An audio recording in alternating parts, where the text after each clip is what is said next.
Salut les bricolos, j'espère que vous allez tous très bien. On se retrouve aujourd'hui pour une vidéo très spéciale car comme vous le savez, la semaine dernière s'est déroulée l'édition 2020 d'Eurobois à Eurexpo près de Lyon. C'était une grande première pour moi car je n'avais jamais été sur un salon et c'était une expérience absolument formidable. Je vous ai préparé plein de belles images et des belles découvertes dans cette vidéo, j'espère que ça va vous plaire. Donc moi j'étais présent sur le salon le vendredi et là nous sommes samedi, je suis en train de tourner, il est 18 h et la vidéo doit sortir demain. Donc ça va être un petit peu sportif. Comme d'habitude, on se retrouve à la fin de la vidéo et je vous souhaite un excellent visionnage.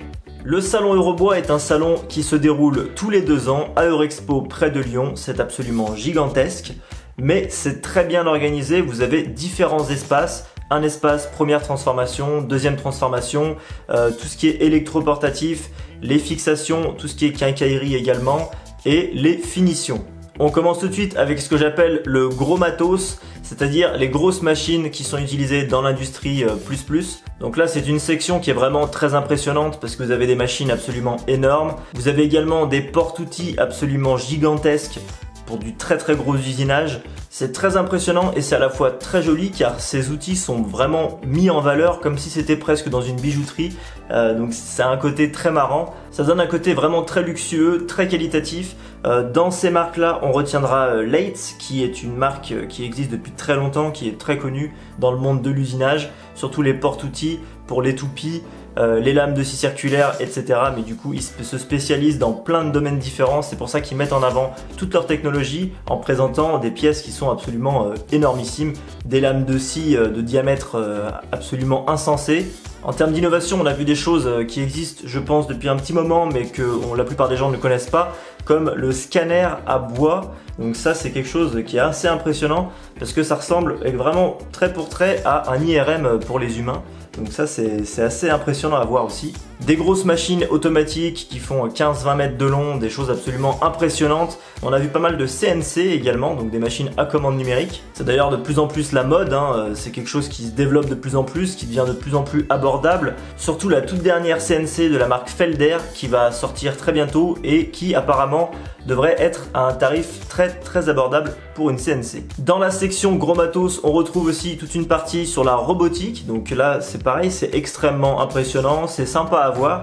Des grosses machines qui portent et qui déplacent des gros panneaux à l'aide de ventouses. Ça, c'est pas une innovation en soi, parce que ça fait des années que ça existe, mais c'est surtout la précision des robots qui alignent parfaitement les panneaux qui est impressionnante. Donc là, ce qui était intéressant avec lui, c'est qu'il plaçait même les petits assauts à intervalles réguliers, et ça, j'avoue que c'était assez bluffant. On pouvait retrouver aussi tout le matériel pour les scieries. Donc là, on est sur de la première transformation, et là, du coup, on est sur du très gros calibre, des écorceuses, des machines de scierie tout simplement. Et je vous avoue que dans certains cas, quand on voit la machine, bon déjà c'est énormissime et en plus on a du mal à s'imaginer à quoi elle peut bien servir tellement les outils sont énormes. On se dit que ça doit tout déchiqueter, tout arracher. Chez Bostitch, on avait une cloueuse automatique, donc à manivelle. Je comprends pas trop l'utilité, ça faisait un petit peu gadget hein, pour être honnête avec vous. Mais voilà, mais c'était intéressant à voir quand même, c'était un petit peu le spectacle quoi. Le stand Felder et Hammer, toujours rempli de monde. D'après ce que j'ai compris, c'est une habitude parce que Felder, l'intérêt de Felder et Hammer, c'est qu'ils proposent du matériel vraiment de très haute qualité, professionnel et semi-pro, à des tarifs qui sont vraiment ultra abordables par rapport à la plupart des concurrents. Ce qu'on retiendra principalement en nouveauté chez Felder, c'est donc la CNC que j'ai mentionnée juste avant, et une innovation absolument génialissime, c'est le Preventive Contact System. D'après ce que j'ai compris, ça fonctionnerait à l'aide d'un champ magnétique qui détecterait la présence de vos doigts s'ils s'approchent trop près de la lame. Le système s'enclenche et là, la lame se dérobe, tout s'arrête instantanément et ça évite de se couper les doigts. Ce système-là est vraiment hors du commun parce qu'il existe d'autres systèmes de protection comme la marque SawStop et chez Festool également. Sauf que le problème, c'est que jusqu'à présent, avec ces systèmes-là, lorsqu'ils s'enclenchaient, la lame était morte et le système en dessous de blocage de lame était mort aussi. C'est des pièces qu'il fallait remplacer. Mais là où la marque Felder a été très forte, c'est qu'avec ce système-là, la lame reste intacte et le système de blocage également. Ensuite, passage obligé sur le stand de Festool. Toujours beaucoup de monde, beaucoup d'engouement autour de cette marque. Je vous avoue qu'il y avait tellement de monde qu'on n'est pas resté très longtemps. J'ai pas vu spécialement de nouveautés ou d'innovations spécifiques à vous mentionner ici. La marque Festool, toujours égale à elle-même, donc qualité au top, un stand magnifique. On pouvait tout essayer, tout était beau, tout était bien présenté et un accueil très chaleureux sur le stand, donc Festool toujours au top de ce côté-là. Sur le stand Mafel, ils envoient du bois au sens propre comme au sens figuré. C'est le stand qui avait le plus de copeaux de tout le salon, donc là vraiment... Ils utilisent le matos à fond, ils n'ont pas peur d'y aller, on peut essayer, c'est du très très gros matos, très robuste, un peu lourd je trouve personnellement, mais c'est vrai qu'au niveau qualité ça a l'air d'être vraiment super costaud quoi. Un petit arrêt obligé sur le stand d'Osmo. Donc Osmo, si vous ne connaissez pas, c'est une huile cire dure très haut de gamme, fabriquée en Allemagne. Leurs produits sont de qualité absolument fantastique. C'est quelque chose que j'avais hâte d'essayer et d'ailleurs je vais vous préparer une vidéo à ce propos parce que j'ai pu avoir la chance de faire un test avec eux. Ils m'ont donné plein d'échantillons, plein de matos pour appliquer, donc ça va être vraiment super. On fera un test sur la chaîne très prochainement. Et comme ça, on en profitera pour en parler un petit peu plus longuement. Virutex, c'est une marque dont on parle peu, mais qui mérite à être beaucoup plus connue. C'est du matériel professionnel extrêmement robuste. Ils ont une gamme vraiment extrêmement large, qui couvre absolument tous les besoins. Et pas qu'en électroportatif d'ailleurs, parce qu'ils font aussi toute une gamme de machines stationnaires. Et là, eux aussi nous ont présenté une innovation absolument exceptionnelle. C'est un système de petits blocs que vous pouvez monter en série et qui utilise l'effet Venturi à l'aide d'un petit compresseur. D'ailleurs, il n'y a vraiment pas besoin d'avoir un gros compresseur. Ici, le compresseur était vraiment tout petit et ça fonctionne tellement bien, c'est vraiment impressionnant. Donc là, c'est facile de s'imaginer tout ce qu'on peut faire avec ces blocs-là. Vous pouvez l'installer sur le plan de travail, caler votre panneau à usiner ou à poncer, ça ne bouge pas, c'est fantastique à ce niveau-là. C'est vraiment une grosse innovation de leur part. Chez Lamello, un très beau stand où ils mettaient en avant leur système Clamex et leur machine Zeta P2.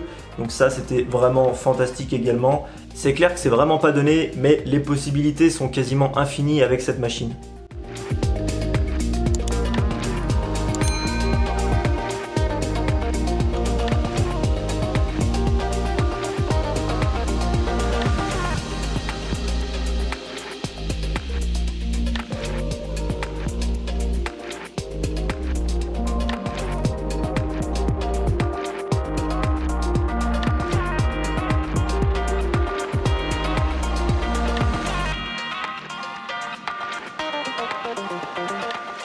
Sur le stand Rubio, toujours un super accueil. Ils avaient en avant-première une machine, le Monocoater, machine qu'ils sont en train de développer pour l'application du Rubio de façon mécanique. Sur le stand de Metabo, ce que j'ai retenu, c'est leur fameux compresseur à batterie qui a l'air très intéressant, très compact et suffisamment puissant pour faire pas mal de choses.